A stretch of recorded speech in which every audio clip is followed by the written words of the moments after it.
Oi pessoal, conforme prometido aí, voltamos a gravar os vídeos para poder fazer as aulas de um jeito um pouquinho mais dinâmico, tá? Aqui são exercícios da Física 2, estamos no livro 2, página 17, lembrando que está falando sobre campo elétrico, tá? O primeiro exercício é só de fazer desenhos, lembrando como funciona o campo elétrico de uma carga positiva e uma carga negativa. Então deixei isso para vocês, depois eu falo certinho qual é a resposta, que ele é bem tranquilinho, tá? Aí a questão número 2, também dei uma resumida aqui no enunciado, só para pegar as coisas importantes para a gente, tá? Então ela fala para a gente que você vai fazer uma ligação de duas placas elétricas numa bateria, onde uma vai ser positiva e uma negativa, e vai ter um campo elétrico entre elas, tá? Fala que entre essas placas você vai colocar uma bolinha de isopor e vai tentar fazer ela flutuar. Para poder fazer flutuar, você tem que dar, então, para ela, uma carga elétrica, tá? Então, como é que faz a resolução dos exercícios? Você vai começar montando o seu esquema. Eu fiz aqui meio tortinho aí, mas essas plaquinhas aí, esse sanduichinho que eu desenhei, significam as duas placas elétricas. A de cima é positiva, a de baixo é negativa, conforme enunciado. O campo elétrico tem que sair da carga positiva e ir em sentido à carga negativa. A sua esfera de isopor está aqui, tá? Então ela tem a força peso aqui para baixo, e para poder flutuar tem que ter a força elétrica aqui para cima. Então já sabemos que o campo e a força têm sentidos contrários aqui pelo desenho. Aí então sua carga tem que ser negativa, tem que eletrizar a sua esfera com carga negativa. Com isso, você já descarta, tá? A alternativa A e a alternativa D, sobrando aí B, C ou E. Para resolver, por estar em equilíbrio, força peso e força elétrica têm que ser iguais. Abre os dois lados, na força elétrica é carga vezes campo, e na força peso, massa vezes gravidade. Pondo os valores, o campo vale 2, a massa meio grama transforma para quilogramas, eu coloquei aí o 10 a menos 3 para transformar, e a gravidade, apesar de não ter falado, a gente coloca como sendo 10, que é o valor habitual. Tá? Isolando aí, a minha carga dá 2,5, 10 a menos 3 coulomb. E aí lembrando que esse 2,5 a gente calculou em módulo, mas sabemos que tem que ser negativo, devido ao sentido do campo magnético, do campo elétrico. Tá? Então a alternativa C, a alternativa correta.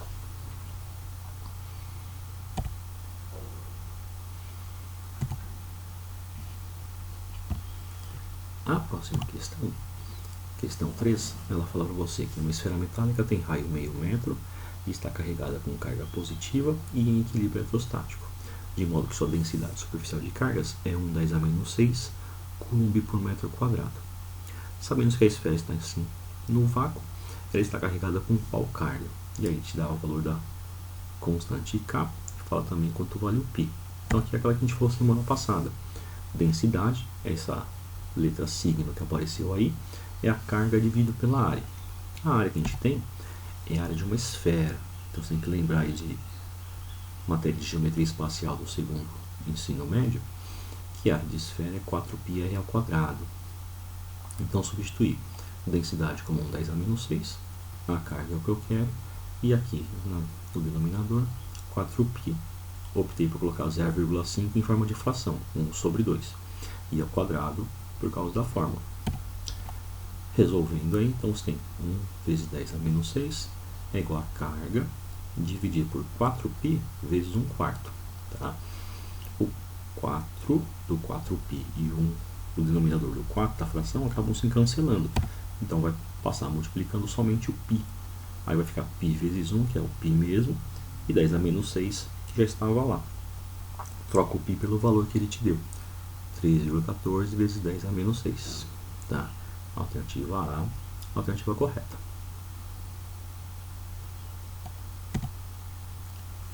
Questão 4, talvez aí a mais difícil da sequência. Uma partícula de massa 2,5, 10 a menos 21 kg, move-se 4 centímetros a partir do repouso entre duas placas metálicas carregadas que geram um campo elétrico uniforme de módulo igual a 1 vezes 10 a quinta Newton por Coulomb. Considerando que para percorrer essa distância a partícula gasta o tempo de 4 10 a menos 6 segundos, a opção que dá corretamente o valor da carga elétrica é. Então ele está misturando aqui para a gente movimento com a parte elétrica. Tá? Então a gente começa aqui com a informação. Se eu tenho um campo elétrico uniforme, o movimento tem uma força elétrica de força constante. Então o movimento é acelerado. Então eu vou usar aqui, ó, função horária de espaços, mais conhecida como sorvetão para vocês.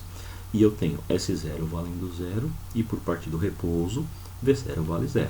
Então vai ficar 4 centímetros de deslocamento. Transforma para metros, aparece o 10 a menos 2 aí, multiplicando. O tempo é o 4 10 a menos 6, quadrado por causa da fórmula, e o 2 do emetador também. Multiplicando em cruz e isolando, eu chego que a aceleração é meio vezes 10 a décima metros por segundo ao quadrado. Com isso, a gente vai usar agora a segunda lei de Newton. Força resultante é massa vezes aceleração. Só que a força resultante é a força elétrica. E a força elétrica a gente está calculando fazendo Q vezes Z. Então a gente já está Q vezes Z igual a M vezes A. Substituindo as coisas, Q vezes 1,5 ou 1 vezes 10 a quinta, que é o campo elétrico. A massa, 2,5 10 a menos 21. E a aceleração, meio vezes 10 a décima. Essa carga, fazendo todas as continhas, dá 1,25 vezes 10 a menos 16 coulomb. No caso aí, alternativa A.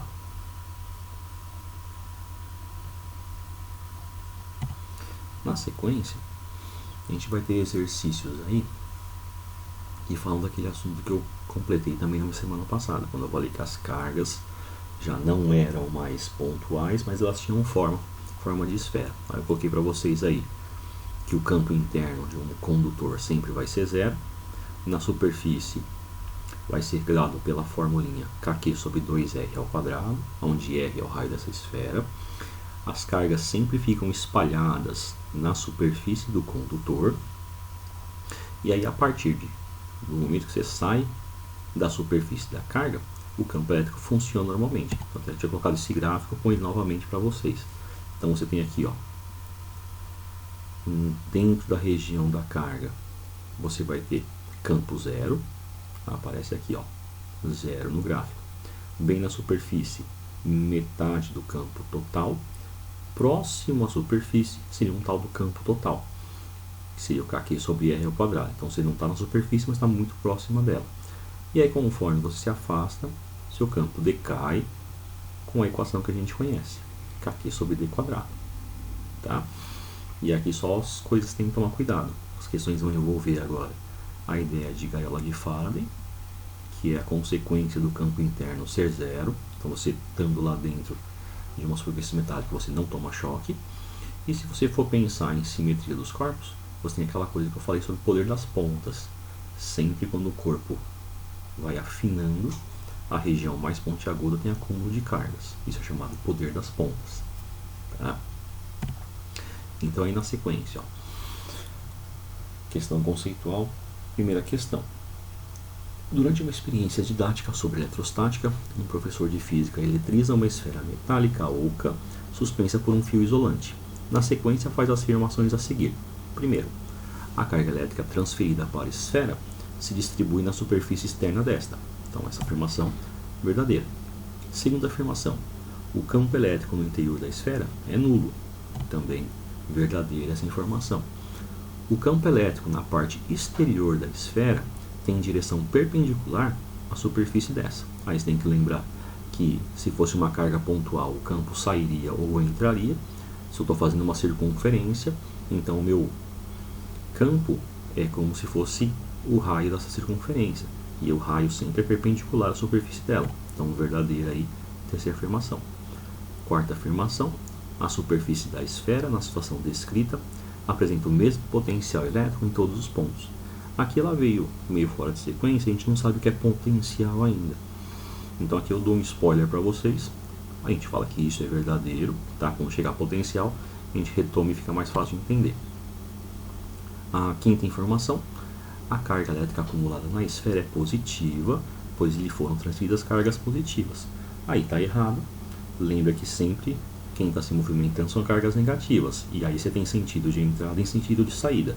Aqui a gente não sabe nenhuma das duas coisas, mas o que a gente sabe é que carga positiva não se movimenta, então por isso que a afirmação 5 está errada. Questão 2. Para se protegerem da ação de raios em uma tempestade, as pessoas devem. Então aqui, já indo direto para a resposta correta, você tem que pensar sempre na carcaça metálica, então seja dentro do carro, permaneça dentro do carro. Se tiver em algum lugar que você tenha que estar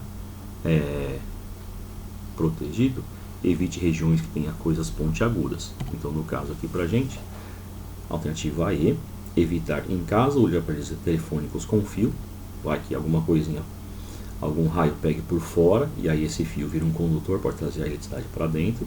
Ou fora de casa, evitar lugares descampados e pontos de elevação.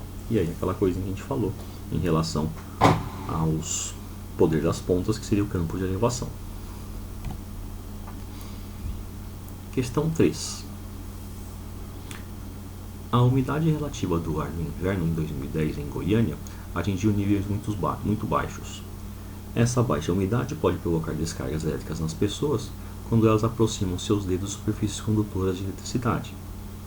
Considere que a descarga ocorre quando uma pessoa aproxima seu dedo de uma distância de 3 mm da superfície metálica e que a carga elétrica na ponta do dedo corresponda à metade daquela que deve estar uniformemente distribuída em uma pequena esfera de raio 6 mm.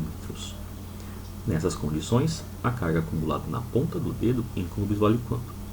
Aí a informação importante para a gente, ó, campo de ruptura do ar, 3 vezes 10 a sexta volt por metro. Esse campo de ruptura no ar é o valor que você tem mínimo para poder conduzir eletricidade pelo ar. Então, se eu tiver um campo menor do que isso, o ar é isolante. Se eu tiver um valor pelo menos desse, 3 10 a sexta volt por metro para cima, o ar se torna condutor e aí você tem as descargas elétricas. Tá? Então, o que a gente vai fazer? Calcular então quanto vai ser o campo na superfície de uma esfera. Tá? E aí a esfera de 6 mm que ele falou no enunciado. Como é superfície da esfera, a formulinha aparece o 2 juntamente com o raio. Tá? Então, substituindo, o campo elétrico é o campo de ruptura, 3 vezes a sexta, e o raio da esfera é o 6 mm. Então, tem o 10 a menos 3 para fazer a transformação. Multiplicando aqui e isolando, a gente chega que a carga é 24 10 a menos 9. Só que essa carga é carga de uma esfera. A questão frisou para a gente que o campo elétrico no dedo teria que ser metade do campo acumulado na esfera. Então lá no dedo, metade do 24 seria o 12. E aí só para acertar a resposta em forma de potência, fica 1,2 10 a menos 8.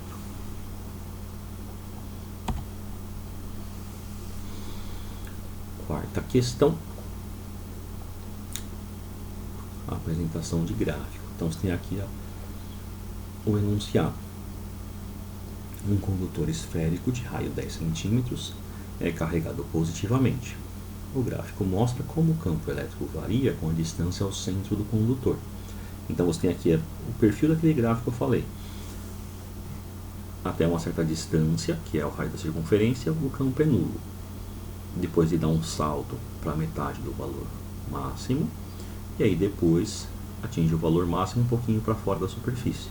Conforme você vai se afastando, o campo diminui. Tá?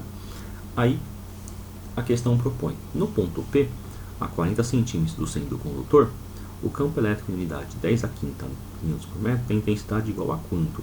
Então aqui você tem que lembrar a seguinte situação. Ó. Se você tem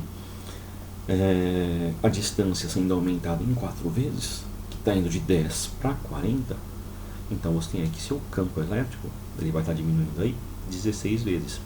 Lembra aquela regra? Toda vez que você tem campo elétrico ou força elétrica, o que você faz na mudança da distância, essa mudança é elevada ao quadrado. Então, de 4 vezes 16, inversamente proporcional, pega o valor do 36 e divide aí por 16. Tá? Esse é o caminho mais fácil. Se não quiser fazer esse caminho, vai através das fórmulas. Pega o 36 usa o raio, calcula a carga. Achando a carga, calcula depois a partir da distância. Tá? São os dois caminhos, mas aqui é bom para mostrar essa diferenciação. Com isso aí vocês têm base para resolver os exercícios da tarefa proposta. Já tem os gabaritos aí e a gente avançou mais um capítulo. Tá? Qualquer coisinha pode mandar mensagem para perguntar. Um abração para vocês.